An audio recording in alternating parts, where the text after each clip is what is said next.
This is Overthinking with Carmen, and welcome back, my fellow overthinkers. I'm Carmen Michael Smith, your overthinker in chief, spiraling publicly so you don't have to. And today we're talking about what happens when life removes the structures you thought you needed and dares you to live like you never lived before. As many of you know, at the beginning of this year, I lost my job. Not because I resigned, not because I was ready, but because leadership dismantled the DEI work that I was doing on the federal level completely. 2 days after the inauguration, I got the news. My federal DEI job, over, done, dismantled. No meetings, no instructions, no memos, just nothing. I sat at my desk, looking around. Nobody knew what to do. Not the CEO, not the directors, not the managers. This was unprecedented.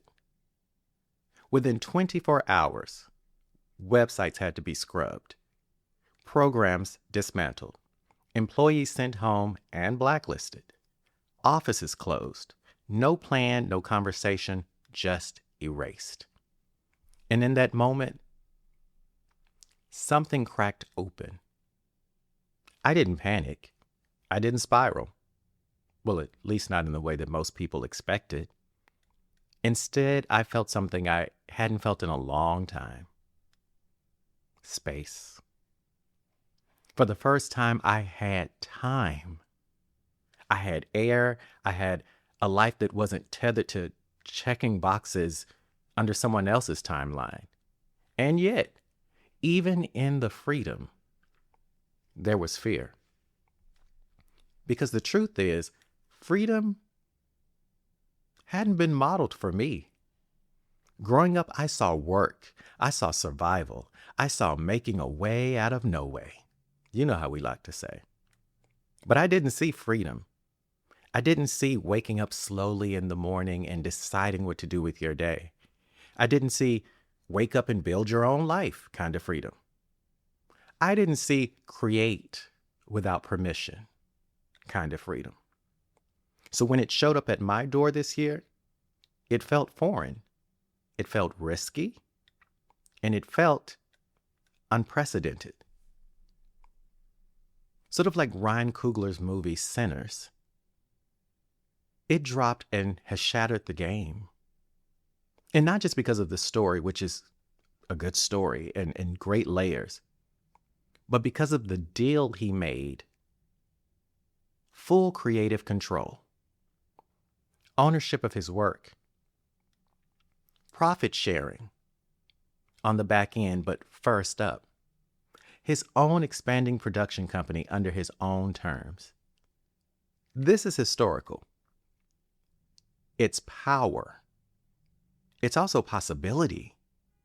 And yet, instead of celebration, a lot of the industry started reacting with nervousness. All of these, what do you call the people where they were like anonymous sources?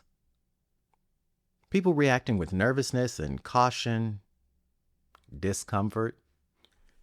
Because when you move in a way that they haven't seen before, when you take the deal that they said you couldn't or shouldn't have, it rattles something. And that's when it hit me. This moment in my life, this moment in Ryan Coogler's life, this moment in our culture, it's not crazy, it's not reckless, it's unprecedented. And unprecedented doesn't mean bad, it doesn't mean dangerous or foolish. It means there's no blueprint for where you're going. It means you are walking where no one you know has ever dared to walk. It means you are the beginning of something that scares the people who only know how to survive. We are living in unprecedented times. This already has been an unprecedented year. Solar eclipses blotting out the suns. Earthquakes shaking places that people thought were stable and never would get earthquakes. Institutions breaking at the seams daily.